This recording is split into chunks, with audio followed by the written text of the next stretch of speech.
Katanya Tagore, kata dia, negara ideal itu bagi di banyak puisinya dia menyebut yang pertama negara yang merdeka, merdeka yang sejati, bukan hanya sudah proklamasi. Jadi merdeka itu berarti dia bisa ngatur nasibnya sendiri tanpa harus disetir, tanpa harus dipengaruhi. Yang kedua, tidak terpenjara oleh masa lalu. Banyak orang yang tidak terpenjara itu berarti bukan berarti cuek dengan masa lalu, tapi tidak berhenti di masa lalu. Tagore termasuk mengkritik Gandhi dengan swadesinya. Ya jangan segitunya lah. Gandhi itu kan tidak mau sama sekali produk barat, pingin punya baju ya mintal benang sendiri, apa-apa dibikin sendiri ya katanya Tagore ya tidak segitunya lah. Wong fasilitas banyak, enak, tinggal dinikmati ya dinikmatin aja, tidak masalah, yang alami lah. Dan bagi Tagore di banyak puisinya dia bilang orang yang terpenjara masa lalu itu seperti kambing yang terikat di pojok ruangan.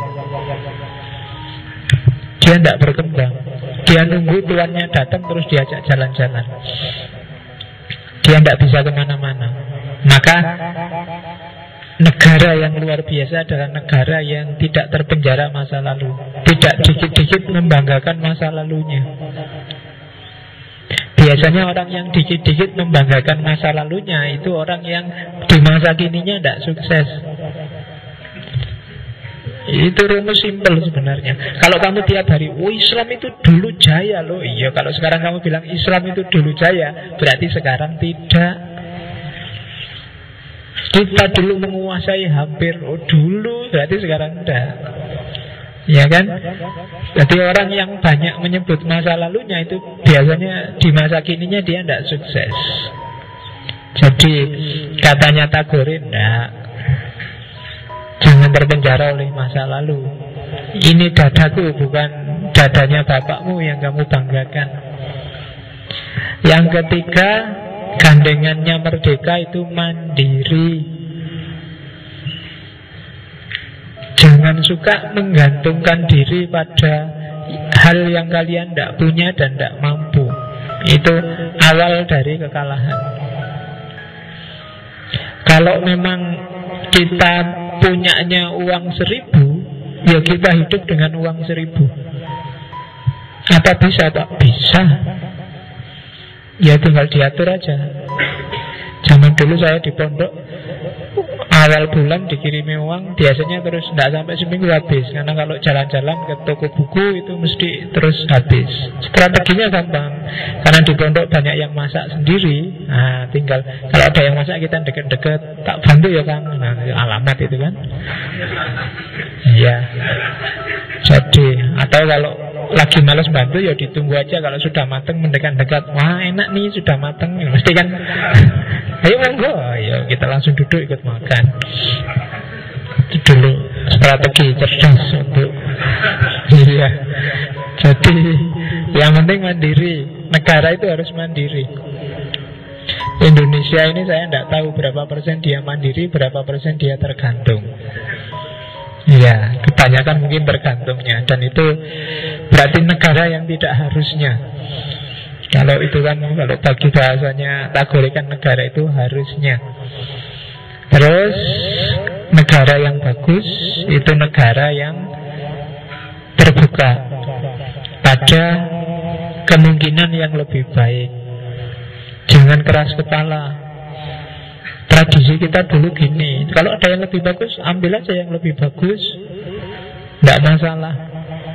Dan itu ada hubungannya dengan yang terakhir, memahami yang lain, tapi passionnya tetap pada kebudayaannya sendiri. Apa boleh kamu pakai jubah, pakai jenggot? Boleh, siapa yang larang? Apa boleh Pak, saya gayanya kayak orang Amerika, jalan-jalan pakai celana pendek, nggak pakai baju? Boleh, itu urusanmu. Iya, itu kan hakmu. Misalnya Pak, saya mau ke mall pakai sarung, enggak pakai celana dalam, boleh nggak Pak? Boleh.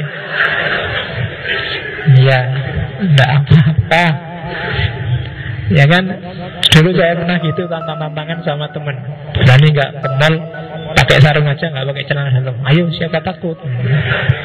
Cuma temanku ini agak Gus jadi lugu. Beneran dia pakai sarung, nggak pakai celana dalam.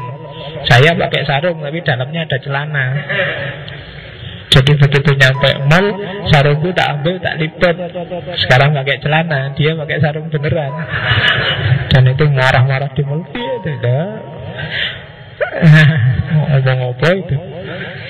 Jadi yang lain boleh masuk, tapi passionmu, itu bahasaku sendiri sih, passion. Hari ini kan orang sering ngomong passion. Jatuh cintamu, keterikatanmu harus pada budayamu sendiri.